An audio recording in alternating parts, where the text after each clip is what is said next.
This hour of the Costa Report is brought to you by Dole Food Company, the world's leading producer and distributor of fresh fruits and vegetables.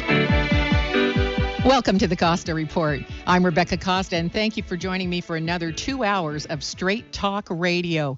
I want to thank Rosemary Chalmers for sitting in for me last week, and also the faculty and students at the University of Tulsa for their hospitality. This was the first time that I had an opportunity to visit the University of Tulsa, and I just want to say that the campus was just as impressive as the faculty, the curriculum, and all the students that I had a chance to meet there. But shortly after I returned, I heard about the attack on the Boston Marathon, and I'm going to admit to you that it hit me very hard. And I know your reaction was similar to mine. Why? Why? What possible reason could there be to kill runners and children and parents who have no axe to grind with anyone? Well, today we're going to try to get to the bottom of that question. My guest on the program is internationally respected expert on terrorism, and she's going to help us get into the minds of perpetrators of mass violence, such as the bombings that we just witnessed in Boston. In just a moment, Dr. Ann Speckhard will be joining us on the program. Before she does, let me mention that Speckhard grew up in the quiet, peaceful neighborhood of Wausau, Wisconsin. And since those carefree days, Speckhard has personally interviewed more than 400 terrorists, in addition to their supporters, families, friends, and even their hostages, with the goal of trying to understand what turns a terrorist into a terrorist. In addition to writing numerous books on the subject, including her latest, Talking to Terrorists, Speckhard was responsible for the design of the Defense Department's Detainee Rehabilitation Program, which oversaw some 20,000 security detainees held by U.S. forces in Iraq. Speckhard served as the chair of NATO's Human Factors and Medicine Research Task Group and several other NATO committees, as well as the Organization for Security and Cooperation in Europe. From Lebanon, Israel, and Iraq to Russia, Belgium, and Morocco, Speckhard has been helping experts understand the psychology of terrorism and how to help the public build up resiliency for what are likely to be more attacks. Today, Dr. Speckhard is an adjunct professor at Georgetown University Medical Center. It is my great pleasure to welcome an expert who has dedicated her life to examining the minds of terrorists, as well as the short and long-term repercussions their attacks have on innocent victims. Dr. Ann Speckhard. Thank you for being with us today, Dr. Speckhard. Oh, you're welcome. Thank you for having me. There's news breaking every minute, every hour on the hunt for the Boston Marathon bombers as authorities continue to piece together physical evidence on the scene, videos, cell records, and zero in on these perpetrators. So let me start by asking you what your first thoughts were when you heard what had happened. I mean, what was your immediate impression? Well, of course, I was saddened, just like you. I wasn't that shocked because I have expected that we're going to see something here in the U.S. eventually. Al-Qaeda for a long time has been instigating for Muslims inside the U.S. to rise up. I don't think we have a real disgruntled Muslim population in the U.S., but all the same, they have been instigating for that, and we have seen some acts that most of them thankfully thwarted. My initial thoughts were that it was a right-wing militia because it was in Boston, because it was on tax day, and wasn't there something with Liberty Day? I can't remember. Patriot Day. Patriot Day. Yeah, so it made me wonder if it was going to be a right-wing militia. But now that I've heard that it's Chechens, of course, my thoughts are very different. Mm-hmm. Now, one of the first pieces of news that were confirmed was the fact that these attackers used pressure cooker bombers. And as I understand it, the pressure cookers were filled with ball bearings, sharp metal, and wire, which would become dangerous projectiles when the pressure cooker exploded. So you're an expert who has spoken to terrorists all over the world. Is there anything about this kind of pressure cooker bomb that would make you be suspect that this is the work of a foreign terrorist group? No, not necessarily. But I would say what's much more important to me is the mindset. And, you know, we're a country that really these people should be so thankful that we took them in. We took them in on asylum. We made them safe, where the father, I'm hearing, was tortured by Russians. But what we do have to remember is that when we take people in from war-torn countries, they do carry traumas on their souls. And from what I know of Chechens, And Chechens in the main are wonderful, peaceful people that educate their children. They're very family-oriented. They're good people. But of course, if you traumatize an entire population, you're going to get some that are going to resonate to extremist groups. And what we're seeing here is that even when they're removed far away from the war zone, many years later, those traumas are still active in their souls, and a terrorist ideology and a terrorist group can play upon that. Well, this is something that I am very concerned with. I'm concerned with what I call legacy terrorism, where you weren't directly tortured, you didn't have the direct experience, but you're the descendants of those who did. Right. Well, think about it. I mean, probably people in your audience can better identify with if they had a veteran as a father. If they saw someone come back from war deeply damaged or traumatized, that affects them too. Of course it affects the child. And if you're growing up in a Chechen family, I would imagine you'd have a daily diet of terrible stories of things that the Russians did. And it started out as a secular uprising for independence. And it was at a time when Ukraine, Belarus, Uzbekistan, Tajikistan, all these countries got their independence. And Chechens didn't understand, because we're inside the Russian Republic Federation, we can't get our independence, but everybody else can. And they felt abandoned by the West. So their secular movement was infiltrated by Middle Eastern money and Middle Eastern ideology, the militant jihadi ideology that's part of al-Qaeda. And then they drew close to the al-Qaeda mindset and fought with a martyrdom ideology using suicide terrorism, making mass hostage takings in Beslan and in Moscow, where they took over the theater with 800 hostages. But they didn't start that way. They slowly got the martyrdom ideology, and they also never directed it towards us. They directed it towards Russia. But now these groups have mixed. Chechens have been active in Europe. They've been active in Pakistan. They've been active in Afghanistan, because there's a huge diaspora fleeing the war, and they're infected with this militant jihadi ideology, which then widens the enemy and says, it's a narrative that says Muslims worldwide are under attack, and the Western, they say, Christian powers are the ones doing it, and we have to fight them. So somehow this kid got pulled into that mindset, which is such a pity. If his traumas had been dealt with correctly, if he'd gotten help, and the help came from an extremist group in a very sick way, and now it's going to end in his life. Either he ends up in prison for his life, or he ends up in his sick mode of martyrdom. Well, I heard an interview with his uncle just a few hours ago, and his uncle said that both boys were very gentle, kind, active kids, great students, played soccer. There was nothing to indicate that they were on this path to violence. And he made a statement which speaks to your work, and we're going to talk a little bit about your work here in the next segment. But he made a statement. He said someone got into their minds.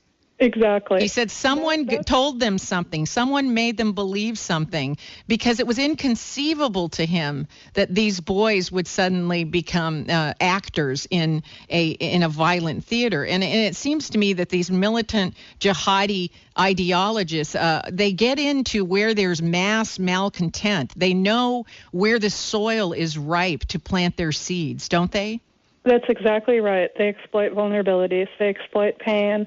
In Europe, they'll go after people that are of Moroccan or Algerian or Tunisian descent and say, you're not being accepted into this community, which is true, they're not. There is prejudice against you.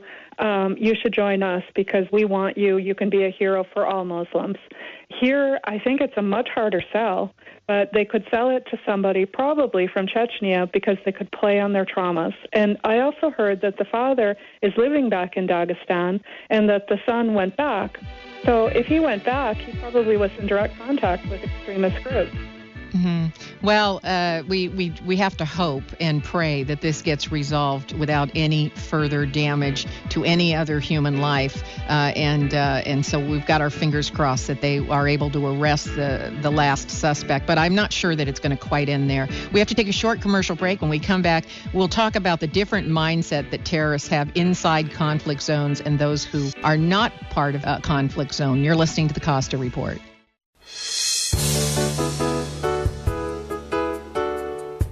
This Legal Minute is brought to you by Nolan, Hammerly, Etienne, and Haas, experienced attorneys providing professional legal services to the Central Coast for 85 years. Hello, this is attorney Stephen Wagner with your Legal Minute.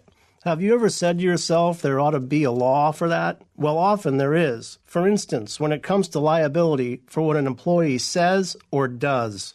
When you hire a person, are you responsible or liable for everything they do while they're on the job? Picture this scenario. Assume that the employee, while delivering pizza, negligently runs a red light and collides with another car, injuring all occupants. Well, you might be thinking that the employee is at fault, and of course you would be correct. After all, the employee was driving, right? But the employee was likely driving for the benefit of the employer, and it is this factor that may make the employer liable. The action would center on what is commonly known as course and scope analysis.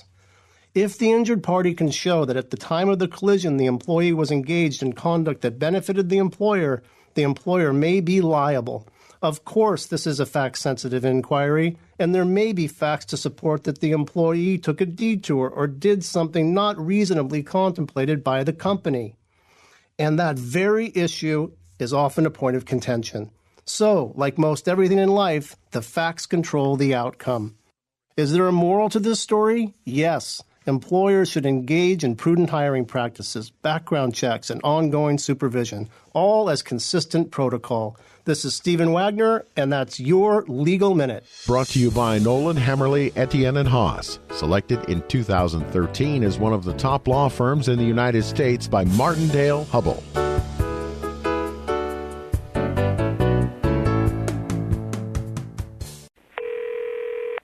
Welcome to Automated Computer Services, America's most drawn-out tech support line.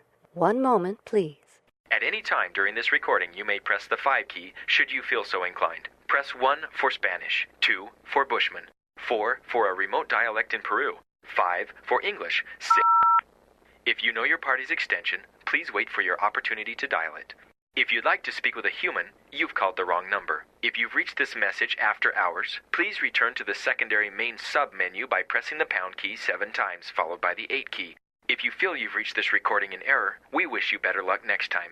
Tired of unfriendly computer support? If you're having a computer problem, call the friendly computer experts at User Friendly Computing. Viruses? Spyware? No problem. We take care of all your PC, Macintosh, and laptop needs. Visit us today at 505 River Street on the way to downtown Santa Cruz, across from Gateway Plaza. Call us today at 423-9653. User-friendly computing. Come one, come all to Omega News 23rd Annual Ducky Derby, Saturday, April 27th from 10:30 to 3:30 at Harvey West Park in Santa Cruz. You can adopt a duck at duckyderbysantacruz.org. Bring the kids out for fun carnival games, delicious food, great entertainment, and of course, ducky races with great prizes. 100% of proceeds benefit local Santa Cruz charities and provide scholarships to local kids. Join us rain or shine for the 23rd Annual Ducky Derby, April 27th at Harvey West Park. Sponsored by KSCO Radio and Omega New. Tune in to the Sentinel Radio program Saturday morning at 8 a.m. right here on AM 1080 KSCO. Brought to you by First Church of Christ Scientist Monterey. Come into our Christian Science community reading room and bookstore and find comfort from the challenges you're facing. We have the resources that will connect you with your God-given substance. Find help now. Our address is 780 Abrego Street in Monterey. Reach out for this help today. Come in and visit or call 831-372-5076. 372-5076. Welcome back to the Costa Report. I'm Rebecca Costa, and my guest today is internationally acclaimed terrorist expert Dr. Ann Speckhard.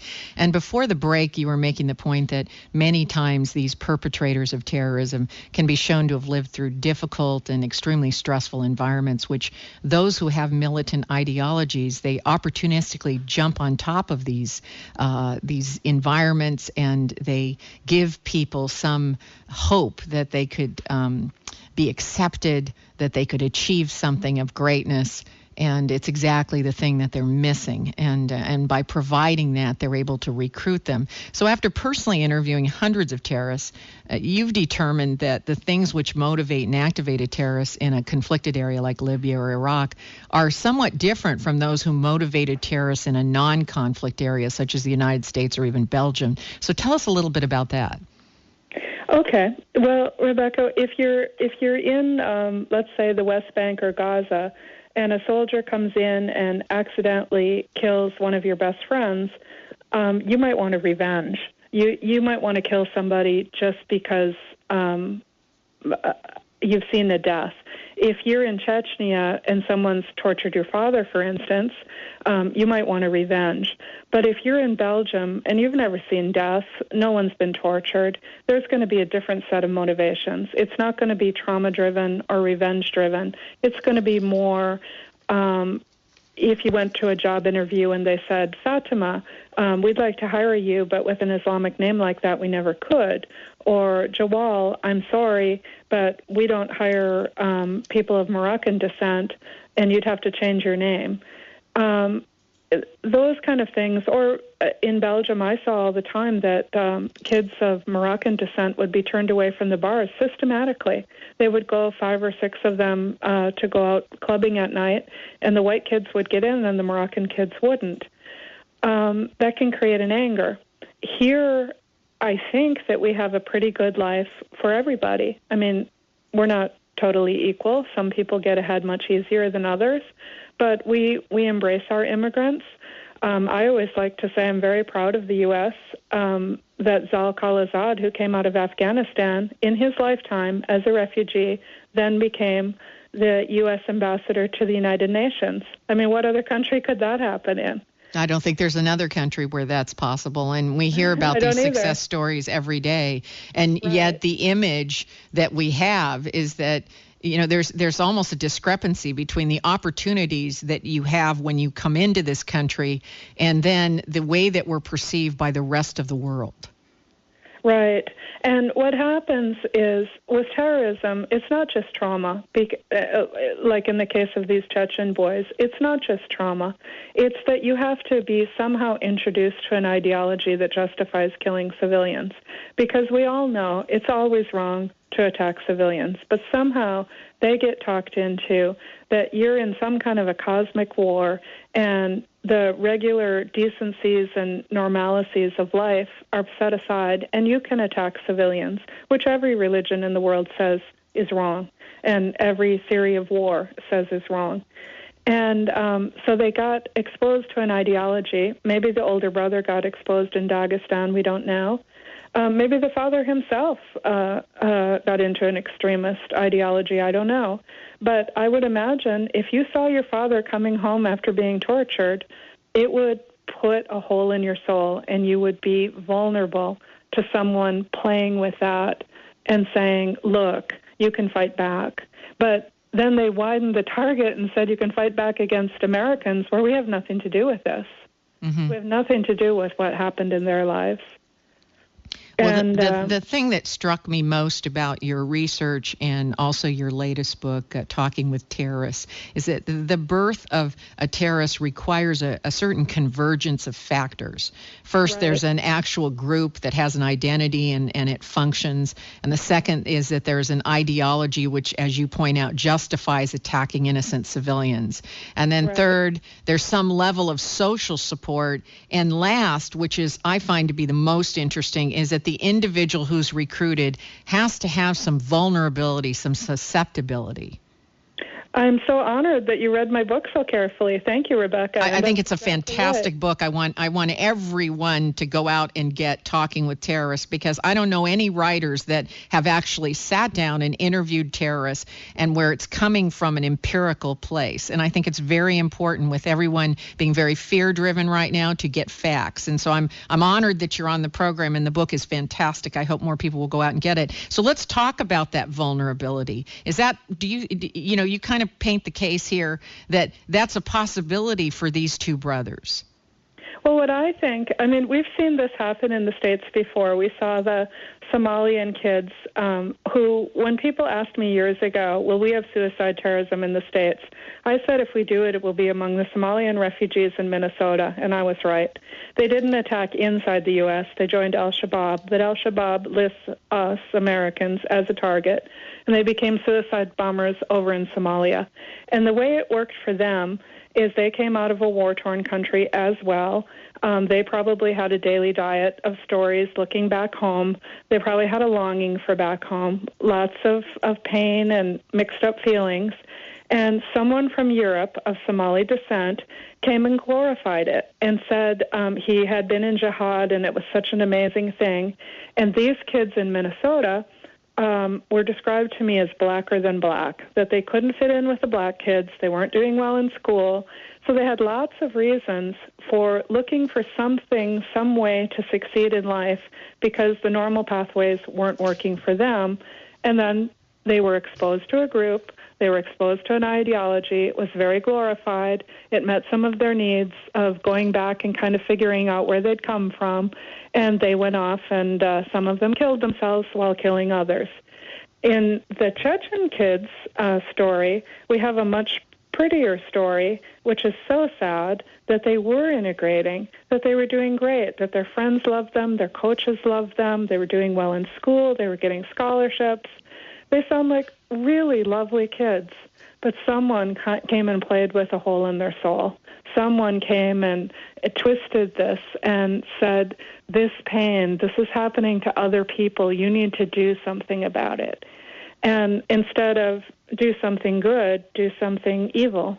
Well, I think you point out, you make a good distinction. Many times we find that the actors are in these kinds of crimes are outcasts. They're either lone wolves or they feel unaccepted, and then they get accepted by these militant groups, and they find a social group that they can identify with, and they find support for acting out against innocent civilians. But in this particular case, we seem to have a case where two brothers were assimilating.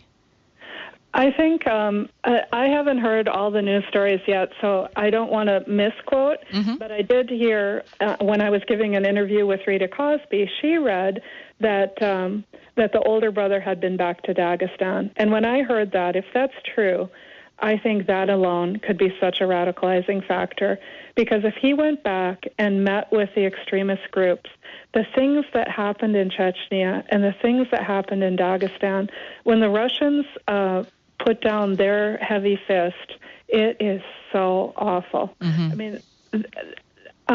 People from Chechnya told me so many stories. I had a Chechen living in my house for a year. She was the sister of my research colleague, and day after day she would tell me stories of her students that had been kidnapped and their fingernails pulled out, or they just disappeared, of tortures that happened. The kids that went and took hostages in Beslan, they had witnessed rapes. Unfortunately, we have to take another break here, but when we come back, let's talk a little bit more about the possible indoctrination that would have happened if he had returned. You're listening to the Costa Report.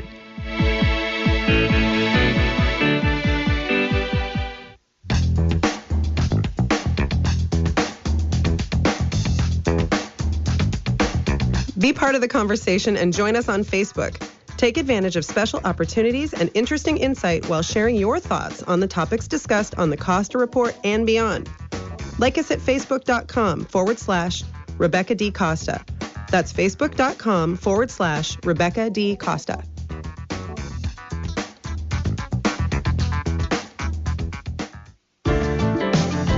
Next Next week, on Rebecca Costa's Facebook page, she'll be rolling out the Mighty Minute, a chance for you to have 60 seconds all your own to share your thoughts, insights, and ideas on her nationally syndicated radio show, The Costa Report. Like Rebecca's Facebook page at facebook.com/Rebecca D. Costa for more information and to find out how to share your Mighty Minute with millions of listeners across the country. Join us at facebook.com/Rebecca D. Costa.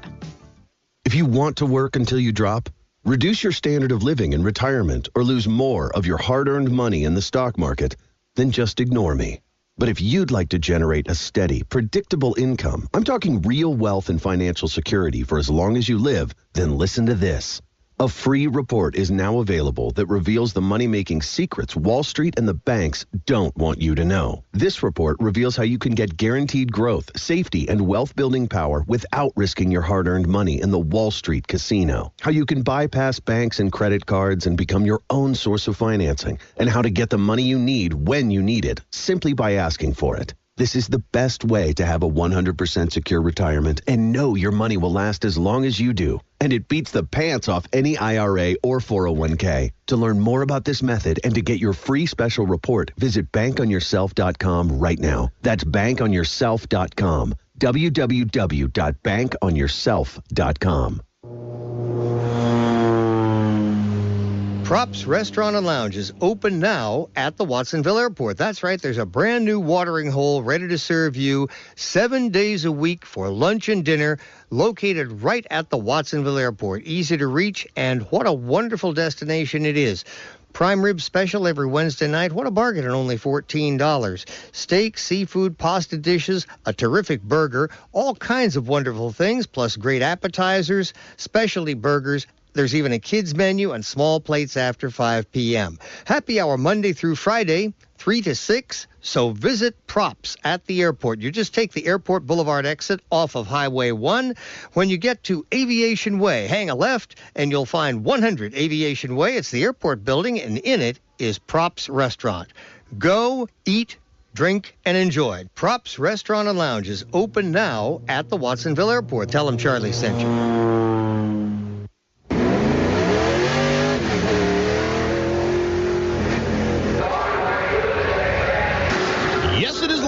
It is raucous. It is fun. So get up and go for it. Take the family, take the friends, take the entire neighborhood to the rip-roaring racing fun at Ocean Speedway in Watsonville. Friday night, it's USAC night number 1 at Ocean Speedway. Wow, we're racing USAC Western 410s, American Stocks, 4-bangers, Bay Area Dwarf Cars, Sport Mods, adults $20, seniors $19, and kids $15. Or get the entire family in for only $55. Details at oceanspeedway.com. Ocean Speedway is located at the Santa Cruz County Fairgrounds, just 2 miles east of downtown Watsonville on Highway 152. Get up and go for the loud, raucous, rip-roaring racing fun this Friday night at Ocean Speedway.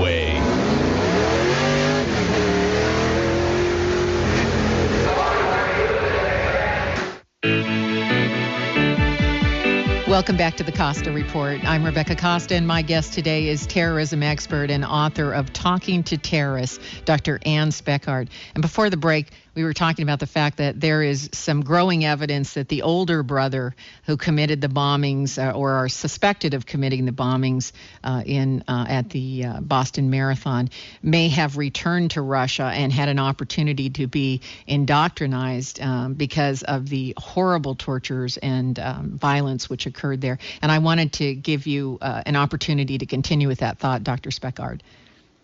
Well, we don't know that for sure, but we found that over and over again that when UK citizens of Pakistani origin went back to Pakistan, they got radicalized by extremist groups back there. And I would guess that if this brother went back, he probably got exposed to a group that was really glorifying this kind of thing and probably telling just horrific stories that he may himself have resonated to, because the older brother was quite a bit older when he left. I'm not sure where they left, Dagestan, Kyrgyzstan, there's unclear routes.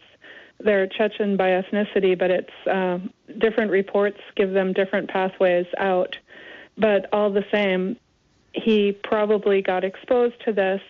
And then what's happened is if the movement has spread to a wider movement, a militant jihadi movement, he's identified with victims everywhere, and he's also generalized his sense of revenge, not only against the Russians, but against all Westerners, which now includes us in the target, which is so terribly sad, because if this kid had a brain, he would realize he got asylum here. We're the ones that gave him safety.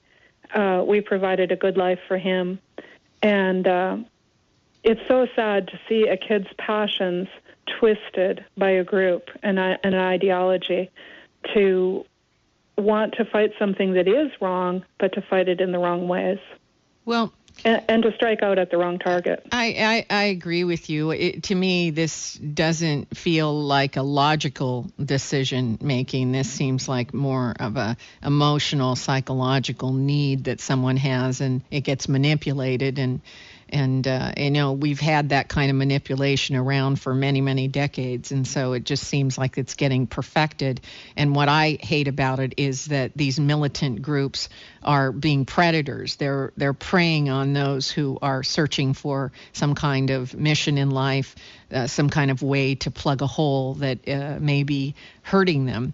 Speaking from my own perspective, my reaction to incidents like Sandy Hook and the bombing at the Boston Marathon is always the same. And I just want to talk personally that I always feel a loss of control, and I start to sort of feel like the world may not be such a safe place because, schools, shopping malls, and fun places like the finishing line of a race suddenly become dangerous. But you say that that's exactly what terrorists want, that they're trying to drive political agendas by making the public fearful. Do I have that right?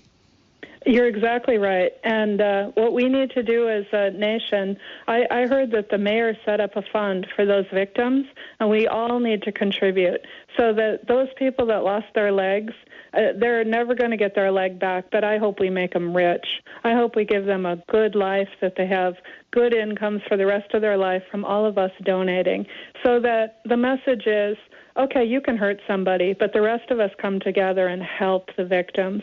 And it's not going to happen at every race, and it's not going to happen in every shopping mall and every school, because they can't possibly pull that off. And the idea is to give us that feeling. We refuse to have that feeling. We need to go about our daily lives. Of course, in Boston, you can't right now. They're shut down. But they're going to catch this guy, and sadly, he'll probably be killed or kill himself. And I hope that we won't see more of this. And all of us have to reach out to anyone that we see that looks like he's getting lost, possibly vulnerable to evil people. And we need to be the ones that reach out, because that's something that we as Americans are good at doing, giving kindness, giving a compassionate hand, and remembering that we help each other to make this country great. That's right. But I think that in a way that fear sort of backfires and you're a little hesitant to reach out to people. Maybe people have extreme ideologies. Maybe they look different than you. Maybe they're acting odd. There's sort of this inward spiral that occurs because as you get more fearful, you become more reluctant to reach out. And that's exactly the kind of wrong momentum that we don't want to perpetuate. And I love your idea that if everybody contributes, yes, you may have taken this man's legs, but we're going to make him a billionaire. We're going to do everything we can through our own might, through our own money, through our own contributions to do everything possible to compensate for the wrong you have done. And I think that's such a powerful message. Exactly, because we need as a society to say, we're not going to let these people be victims. We're going to stand around them. We're going to help them. We'll be their legs. And it's going to be, in little $5 contributions from people like you and me. But all of us giving and saying, no, we're not going to let them be victimized. And we have to reach out. We have to push past our fears. And we have to remember, okay, these people were Chechens, but most Chechens are amazing people. They survived so much. They're all around the world, everywhere, and thriving. And usually they really push their kids to get educated, just like these kids. They're smart, they work hard, they're nice. Muslims are, for the most part, really good people. They follow their faith, just like Christians and Jews follow theirs. And every religion has the potential to be hijacked, and we've seen it in every religion. Right now we see it the most with Islam, but we have to refuse to be afraid of each other, reach out and support one another. Now, you talk a lot about the fact that the greatest defense against terrorism is to build up our resiliency. So explain what resiliency is and how do we do that? Resiliency is it's can you bounce back? Can you come back to your same level, or do you even go higher than what you were before? And what you were describing, are you there, Rebecca? Yes, I'm here. What you were describing was falling down, starting to become suspicious, feeling like maybe you want to isolate yourself. That's negative resiliency, and we don't want that. We have to, of course, if you see somebody truly suspicious, you should do something about it. But isn't that a normal reaction? I mean, you see all these things going on. I'm worried about taking my kids down to the county fair. I'm worried about going to a parade. We have, in the town that I live in, we have the Big Sur Marathon coming up. And, I have to believe there are going to be police all over the bridges and every other place. I'm not sure how to deal with this in my own life. I struggle between not wanting to be a role model for fear in any way to my children or my community. But on the other hand, I'm worried. I think you have to see this as such a low-key effort. I mean, these were two kids that probably from a trip back to Dagestan learned how to do it, or learned from the internet how to do it. This isn't a huge movement happening all over the United States. If we get something like that, if we get a campaign of repeat terrorist acts, then I would say maybe think twice about going to large crowded areas. We saw that happening in Israel during the first and the second Intifada, particularly the second one. Israelis were afraid to go out to restaurants and nightclubs and places that suffered suicide bombings. But that's not happening here. It happened once. We're not seeing any kind of a campaign. This doesn't look like a big group that has other events planned for us. I think it's a couple of kids that got sucked into extremism, that made very bad decisions, and one's dead and the other one probably soon will be. The only thing I can say that as an evolutionary biologist that makes me feel a little calmer is the fact that this perpetrator is trying to run and hide. So at least their instinct to try to survive or stay alive is there. Whereas in incidences like Sandy Hook, they had no will to live. They walked in fully expecting that they wouldn't survive the attacks that they were making. Now I think those people are more terrifying. Yeah, they are more terrifying. I think those that are try to run and hide, at least they've got something operating upstairs. We have to take our last break. Please stay tuned. We'll be right back. You're listening to the Costa Report.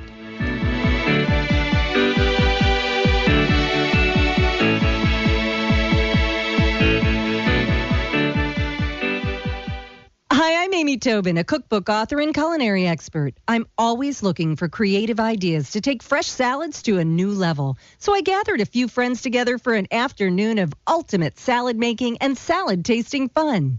We started with a variety of Dole salad blends, a seasonal fresh fruits and vegetables, an assortment of our favorite toppings, and a room full of culinary imagination. The result was an inspiring day of tastes, textures, and togetherness. One of my favorites of the day was an Italian-inspired salad that started with the bold taste of Dole arugula. We added sweet mandarin oranges, green grapes, and dates, which paired perfectly with the saltiness of the Parmesan cheese and sliced prosciutto to complete this salad masterpiece. Thanks to my new salad circle of friends and a little culinary indulgence, I've been re-inspired to push my salad boundaries.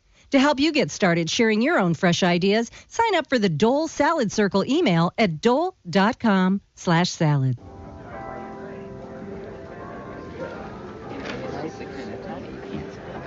I'm here today with Scott Caraccioli of Caraccioli Cellars.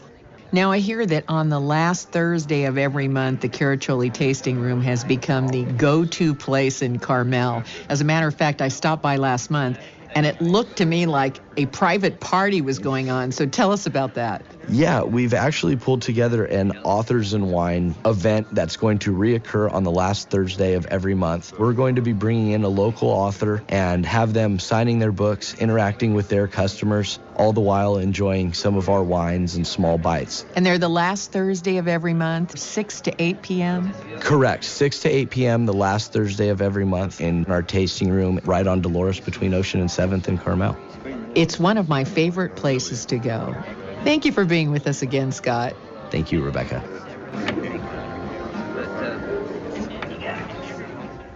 There's a reason our sales are way up at North Bay Ford here in Santa Cruz. Put simply, we've got the best deals on the best vehicles. Hello, I'm Bobby Robinson. North Bay Ford is your locally owned dealership with low overhead, friendly, small-town values, and great deals on new cars, trucks, and RVs. Get this, Bobby's Deal of the Week at North Bay Ford. Get the most from every gallon of gas with a North Bay Ford Fuel Saver service package for your car or truck. North Bay Ford service technicians will change your oil and all your filters. Check your tires and alignment, examine your brakes, and make certain all of your vehicle systems are optimized to get the most from every gallon of gas. Save money. Call North Bay Ford and make an appointment for a Ford Fuel Saver service package. When you need an economical focus for your college student, a new Explorer for Sunday drives, or a fleet of powerful F-350s for your Berry Ranch, look first to your friends and neighbors at locally owned North Bay Ford, 1999 Soquel Avenue, Santa Cruz, or on the web at northbayford.com. Tune in to the Sentinel radio program Saturday morning at 8 a.m. right here on AM 1080 KSCO. Brought to you by First Church of Christ Scientist Monterey. Come into our Christian Science community reading room and bookstore and find comfort from the challenges you're facing. We have the resources that will connect you with your God-given substance. Find help now. Our address is 780 Abrego Street in Monterey. Reach out for this help today. Come in and visit or call 831-372-5076. 372-5076. Michael Olson's second law of the food chain. The farther we go from the source of our food, the less control we have over what's in our food. Now that so much of our food comes from thousands of miles away, we should all get together Saturday at 9 a.m. as the Food Chain Radio Show tracks down who is putting what in our food. If you have a comment about the second law of the food chain, tell me. Michael Olson, all about it at metrofarm.com. Now, see you all on KSCO Saturday 9 a.m. for some What's Eating What Radio on the food chain. What day was that? Welcome back to the Costa Report. I'm Rebecca Costa, and my guest today is terrorism expert Dr. Ann Speckhard. Now, terrorism is a very complex issue, so one of the things I appreciate about your approach is that you avoid simplistic Band-Aids and you recommend a multifaceted approach to combating terrorism. And among your recommendations are reducing popular support for the terrorists and winning the hearts and minds against those who use attacks on civilians as a path to political influence. So tell us some of the tangible things that you would like to see us do to maybe undermine this kind of predatory practice on people that are vulnerable, young, especially young people that are looking for acceptance and a purpose or a mission. Well, again, this is very contextual, Rebecca. So if we're talking about here in the States, I would say maybe incorporate it into our 8th grade civics lessons and teach what the militant jihad is teaching and why it's wrong. That it jumps through a series rational argument, but also uses emotions. It uses pictures. If you get radicalized over the internet, if you get exposure to a group, it uses very emotional reactions to things that are happening in conflict zones, like pictures of little kids getting burnt up in a drone attack or something like that. And then they jump along a rational argument, but they make a few jumps that aren't logical and somehow get to the end of justifying that you have the right to kill civilians because of these things. But I see a huge cultural problem in that, because fundamentally in the United States, we think that you have a right to believe whatever you want to believe. And so we're very passive and we're very reluctant to tell people, hey, that ideology is wrong or incorrect or harmful. We're very reluctant to do that. And so those who recruit and are constantly constantly out there, injecting propaganda into people's minds. They win because we're passive. That may be so, but I think that as Americans, we can certainly come with the message of killing civilians is always wrong.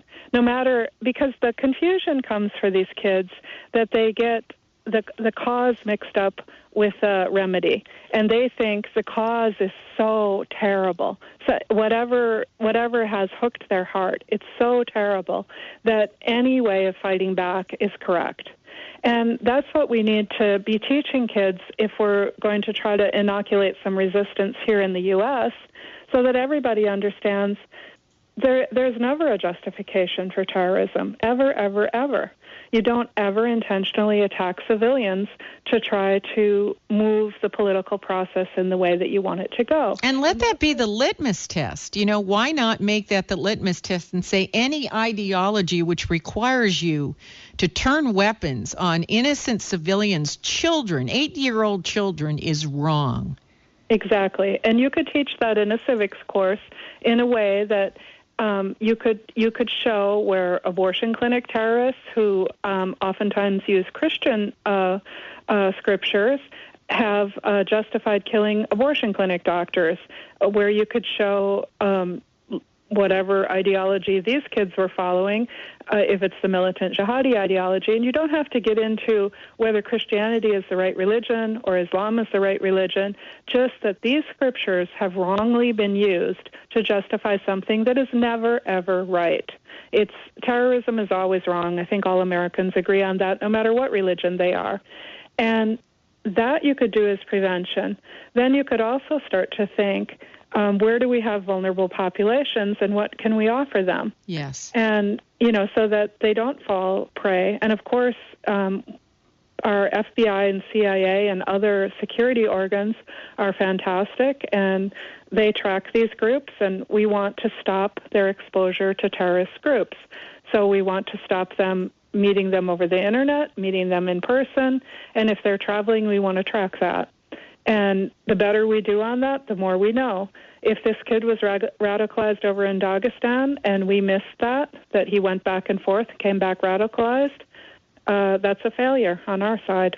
Yeah, that's a very good point. We may have not, the net may not have had a tight enough mesh for us to catch that information, but you would think nowadays with all the data that we collect, we ought to be able to trace that. Now, you also point out that the way that the media and the government leaders cover terrorist acts can either help build the public's resiliency or it can unintentionally energize terrorists. Can you talk a little bit about that? Well, sometimes, the Chechens probably did the best piece of terrorism for getting worldwide attention to Chechnya when they took over the Moscow theater with 800 hostages, and then later took over the school with over 1,000 hostages. When they took the Moscow theater and threatened to blow themselves up and everybody in it, yes. Suddenly people were starting to talk about Chechnya and saying, oh my God. So we have to understand that terrorism is very dependent on the media. They want to get in the media. And of course, when you're reporting on it, you have to tell what the story is and why you think the people did what they did. But we always have to be careful not to glorify it. Like today I heard a lot of people talking. They were quoting terrorism experts, but they were talking about this kid, the one that's still alive, wanting to go out in a blaze of glory. And my husband and I both turned to each other and said they could have used different words because it's not glory. Right. He may want to, quote, martyr himself. And even martyrdom, we have to be careful with those words. It's not glory. It's not true Islamic martyrdom. It's sickness and terrorism and killing. And we have to use the right words so that we don't glorify their actions and get other kids interested in doing the same. You're absolutely right. I think we can kind of make it almost a romantic act that's memorable, and I just don't want to give them that. I don't want to give them that. I think we're always struck, and I know I was struck when I saw those 20 women go into the Moscow theater with bomb belts on. I thought, what would make 20 women go and be willing to give their lives? I mean, that got me really interested. And any time someone is willing to sacrifice their life, it does make you think. And I think that's just human. But we shouldn't glorify that they give their lives while killing others. We should never glorify that. Yeah, and I hope that other members of the media are listening to you and paying more attention to how they're reporting this. I know that once things get going, we're up 24/7 to try to get on top of the news, and we don't pick our words quite as carefully as we need to. But after reading your book and studying some of the suggestions that you make, I know that you have made me a better journalist. I will be more sensitive to how I describe these events, because the last thing I want to do is energize terrorism. Now, before we run out of time, where can our listeners go to get more information about your book, Talking to Terrorists? Do you have a website? It's www.and, with the E, Speckhard, and that's like two English words, SPECKHARD.com. But the book is sold on Amazon. It's sold on Barnes & Noble. It's on all the readers. You can get it through the Kindle. And I hope that it's starting to show up in bookstores. We'll see. I believe it is, and I hope all of our listeners today will make a point to go out and get it. Well, that's our program today, but before we let you go, let me thank you for the work that you're doing to help us get to the bottom of the root causes of these senseless acts of violence. Thank you for your service, Dr. Speckhard. You're welcome, Rebecca, and thank you for your sensitive reporting. If your station is leaving us after the first hour, I want to let listeners in the San Francisco Bay Area know that I'll be giving my last speech on the West Coast this year at the popular Speak to Me conference on Tuesday, April 30th at 7:30 p.m. at the Mill Valley Community Center. For more information and tickets, all you have to do is visit speaktome.com. That's speak to me, SPEAK2me.com.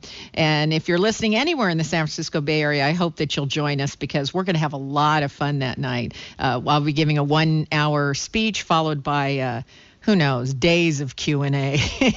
The Q&A is always a lot longer than the speech. And speaking of fun, my guest next week is former Senator Russ Feingold. This year marks the 40th anniversary of Watergate, so we're going to take an opportunity to speak with Mr. Feingold about corruption, money, and lobbying in our nation's capital, and the effect the controversial Citizens United ruling is having on much-needed election reform. Don't miss Russ Feingold next week, right here on your favorite weekly news magazine. Now, stay tuned for the second hour of the Costa Report, when we'll take your calls and find out what's on your mind.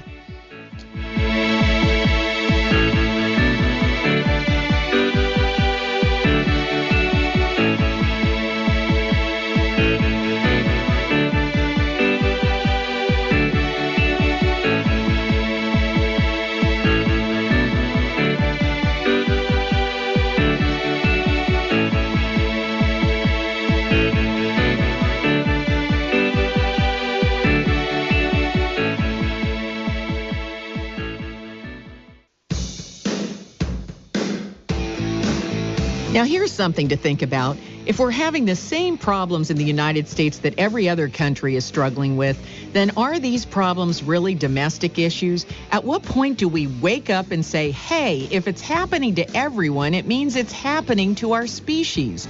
That's why I'm asking you to read The Watchman's Rattle, because when you do, you'll see that the very idea that there are domestic and international threats is a myth.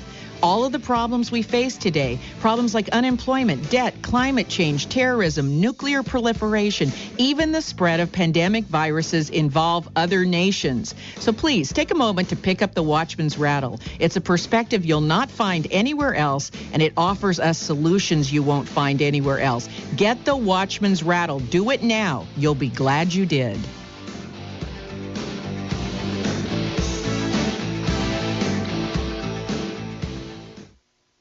Start life over. Spend more quality time with your family. Take more vacations. Own your own business. Be healthy and earn the kind of income you've always dreamed of. Is it possible? Yes, with Youngevity. First, you've got to see the video that is turning the medical industry upside down. Go to healthybody13.com. That's healthybody13.com. Watch this video, then pre-register for the Spring Youngevity Convention May 2nd through 4th in Las Vegas, Nevada. And guess who will be there? Hi, this is Dr. Corey Gold. I'm taking the Healthy Body Challenge, and I'll be there. I'm Vanessa Hunter, VP of Marketing here at Youngevity. I'm taking the Healthy Body Challenge, and I'll be there. Hi, this is Joyce Riley. I'm taking the Healthy Body Challenge, and I'll be there. Take the Healthy Body Challenge and don't miss the Youngevity Convention in Las Vegas, Nevada, May 2nd through 4th. For more information, go to healthybody13.com or call 1-800-360-8695. That's 800-360-8695. From San Jose to Salinas, Red Hot News Talk, AM 1080 KSCO Santa Cruz.